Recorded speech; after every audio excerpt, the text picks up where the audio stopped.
सो की एक बहू। बलविंदर की पहली बीवी को बच्चा ना होने के कारण वो दूसरी शादी करता है। लेकिन जब दूसरी शादी से भी बच्चा नहीं होता तो वो तीसरी शादी करता है। और तीसरी शादी करने के बाद भी जब उसे संतान का सुख प्राप्त नहीं होता तो वो डॉक्टर को दिखाता है। और फिर बलविंदर जी, दोष आपकी बीवियों में नहीं, आप में है। आप में ही कुछ मेडिकल रीजंस की कमियां हैं जिनके कारण आप कभी भी किसी बच्चे के बाप नहीं बन सकते। अरे बाप रे, ये तो घोर समस्या हो गई। एक बच्चे का बाप बनने का मेरा सपना था और आज वही चूर चूर हो गया। 3 बीवियों में पहली बीवी इंद्राणी, दूसरी बीवी सुधा और तीसरी बीवी कलावती। मुझे एक माँ बनने का सौभाग्य प्राप्त करना है। मुझे भी, इसीलिए तो मैंने शादी की थी। अरे लेकिन अब किसे पता था कि हमारे पतिदेव में ही कमी होगी। अब हम क्या करें? हम एक बच्चे को गोद लेते हैं। तीनों एक बेटे को गोद लेते हैं जिसका नाम प्रमोद रखा जाता है। 20 साल बाद अब तीनों भी बूढ़ी हो चुकी होती हैं। बलविंदर भी बूढ़ा हो चुका था। प्रमोद एक अच्छी नौकरी करता है। उसकी शादी की उम्र हो चुकी थी, इसलिए तीनों माएं प्रमोद की शादी पाखी नाम की एक लड़की से करा देते हैं। शादी के बाद बहू पाखी की पहली रसोई की रस्म की बारी आती है। मेरी प्रिय 3 सासू माओ, आज मेरी पहली रसोई है। बताइए क्या बनाऊं? क्या पसंद है आप तीनों को? बहू तू ना कढ़ाई पनीर, सूजी का हलवा और पुदीने की चटनी बना दे। अरे नहीं नहीं, ये क्या पसंद है। अरे पाखी बहू, तू छोले भटूरे, सरसों दा साग और मक्के दी रोटी बना और पंजाबी लस्सी भी बना दे। ओफो, सच में मेरी सौतन हो, खाने के मामले में तुम्हारा टेस्ट और चॉइस दोनों भी बकवास है। बहू, नॉर्मल सिंपल सात्विक भोजन बना दो और हलवा पूड़ी खीर का भोग चढ़ा दो भगवान को मंदिर में। अरे कैसे तुम दोनों अपनी मनमानी कर रही हो? मैं तुम दोनों से पहले आई थी बलविंदर जी के जीवन में और तुम दोनों से उम्र में भी मैं बड़ी हूँ। इसका मतलब मैं पाखी बहू की बड़ी सास हुई? नहीं, उम्र बस एक अंक होती है। मैंने सबसे ज़्यादा देखभाल की है प्रमोद की, इसलिए मैं एक सास होने का ज़्यादा हक रखती हूँ। पाखी बहू, तुझे मेरी बात माननी होगी। नहीं, तू मेरी बात मानेगी। जो मैंने कहा है वही तू करेगी। नहीं, मेरी बात मानेगी वो। नहीं मेरी। तीनों सास आपस में चिल्लाने लगती है और फिर वहां पर बलविंदर और प्रमोद आ जाते हैं। अरे ये क्या बिल्लियों की तरह लड़ रही हो तुम तीनों सास? पाखी बहू को घर में आए पूरे 24 घंटे भी नहीं बीते हैं। बाकी तुम एक काम करो, तीनों माओं की कही गई डिशेस में से हर एक की 50-50% डिशेस बना दो। लेकिन बस, अब प्रमोद ने कह दिया सो कह दिया। तुम तीनों अब झगड़ना और बहस करना बंद कर दो।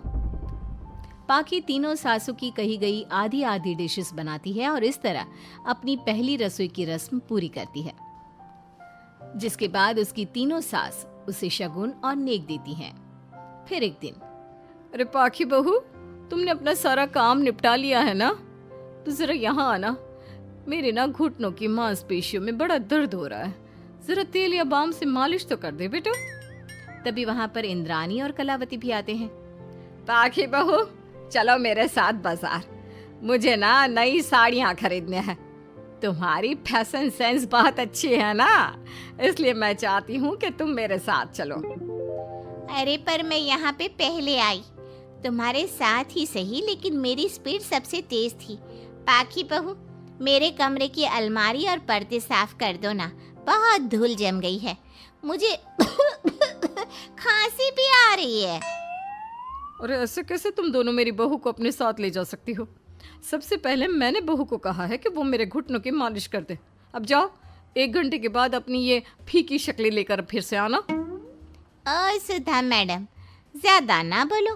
पाखी बहू को तुम दोनों से ज्यादा नेक दिया है मैंने, इसलिए पाखी बहू तो मेरा ही काम करेगी। और वैसे भी ये सुशील सर्वगुण संपन्न बहू अपनी इस बेचारी बूढ़ी सास को खांसते हुए कैसे देख सकती है? क्यों पाखी बहू? हाँ, पर नहीं पाखी बहू, तुम इन दोनों की भावनाओं के जाल में मत फंसो। और रही बात शगुन और नेक की, तो रिश्तों को प्यार के भाव से तोला जाता है, ना कि पैसों के भाव से। मतलब ही कहीं के। ओ इंद्रानी, ज्यादा मत उछलो, पता है कौन कितना मतलबी है। उफो, अब फिर से आप तीनों मत शुरू होइए। मैं आप तीनों के काम करूंगी, लेकिन बारी बारी। सबसे पहले सुधा सासू माँ का, फिर कलावती सासू माँ और फिर इंद्रानी सासू माँ का। इसके बाद तीनों सासों में फिर से लड़ाई और कहासुनी छिड़ जाती है। फिर एक दिन जब पाखी घर का किराने का सामान लेने बाहर निकल रही होती है कि तभी, बहू, मुझे ना मेरा पुराना संदूक नहीं मिल रहा, तू आकर ढूंढ देगी क्या? अब ठीक है इंद्रानी सासू माँ।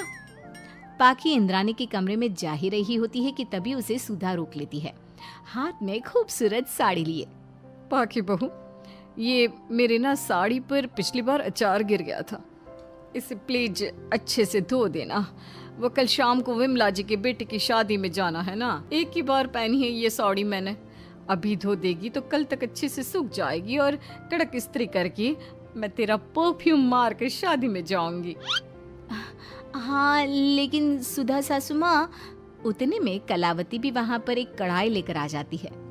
पाखी बहू, ये मैंने कल रात को मेहंदी भिगोई थी लोहे की कढ़ाई में, मेरे बालों में लगा देना बिटिया, तू तो मेरी प्यारी बहू है ना? इंद्रानी वहाँ आ जाती है और तीनों सास फिर से एक दूसरे को गुस्सेल आंखों से देखती है और फिर से आपस में लड़ना शुरू कर देती हैं। तुम अपने आप को समझती क्या हो? खरीद लिया है क्या मेरी बहू को? ये मेरी बहू है। तुम मेरी पड़ोसन है क्या? ये मेरी भी बहू है और मेरा भी इस पर उतना ही हक है जितना कि तुम्हारा। तुमने खरीद नहीं लिया है ना, तो ये मेरी है, सिर्फ मेरी, इकलौती बहू मेरी पाखी, मेरा ही काम करेगी। क्यों पाखी? नहीं नहीं, ये मेरा काम करेगी। पहले मैंने आवाज लगाई थी। तुम दोनों तो ऐसी बहू पाने के लायक भी नहीं हो। हट जाओ तुम दोनों और खुले मैदान में जाकर एक दूसरे से लड़ो और नोचो एक दूसरे को। लेकिन पाखी बहू तो सिर्फ मेरी ही सुनेगी और मेरे ही आदेशों का पालन भी करेगी। तीनों सासों के बढ़ते झगड़े को देख पाखी अपना आपा खो देती है और जोर से चिल्ला पड़ती है, बस बहुत हुई आप तीनों की तू मैं। अरे रोज ना ड्रामा लगाती रहती हो, 50 साल की बूढ़ी औरतें हो गई हो, फिर भी बच्चों की तरह लड़ती रहती हो। अब बस बहुत हुआ। अब तो मैं आप तीनों में से किसी की भी बात नहीं सुनूंगी और मैं जा रही हूँ ये घर छोड़ के। अब मुझ में और सहन शक्ति नहीं बची, मैं चली। अब लड़ो झगड़ो, एक दूसरे को मारो पीटो नोचो, जो करना है करो। पाखी अपना सूटकेस लेकर घर से बाहर निकलने लगती है। तभी तीनों सास बेहद घबरा जाती हैं और भावुक होकर पाखी से विनती करने लगती है, पाखी बहू, बहू हमें छोड़कर मत जाओ ऐसे। अरे हम तुम्हारे बिना मर जाएंगे। इतने कम समय में ही तुम हम सबकी जीने की वजह बन चुकी हो। माफ कर दो हमें बेटा। हाँ पाखी बहू, हम आइंदा से कभी नहीं लड़ेंगे और हंसी खुशी मिलकर बात करते रहेंगे, वादा करते हैं। हाँ बहू, लेकिन तू मत जा प्लीज, ये घर तेरे बिना सुना सुना हो जाएगा। हम तीनों सासों की एक ही तो बहू है, लेकिन हम अपनी एक बहू को बेटी की तरह प्यार देंगे, उसके साथ सहेलियों की तरह रहेंगे। लड़ाई झगड़ा सब कुछ छोड़ देंगे बेटा, लेकिन तू छोड़ के मत जा। अपनी तीनों सासों को भावुक देखकर पाखी की भी आंखें भर आती है और वो उन तीनों को माफ कर देती है और उनके गले लग जाती है। इसके बाद तीनों सास अपनी एक बहू संग खुशी से मिलजुल कर रहती हैं और आपस में जरा भी लड़ाई झगड़े नहीं करती।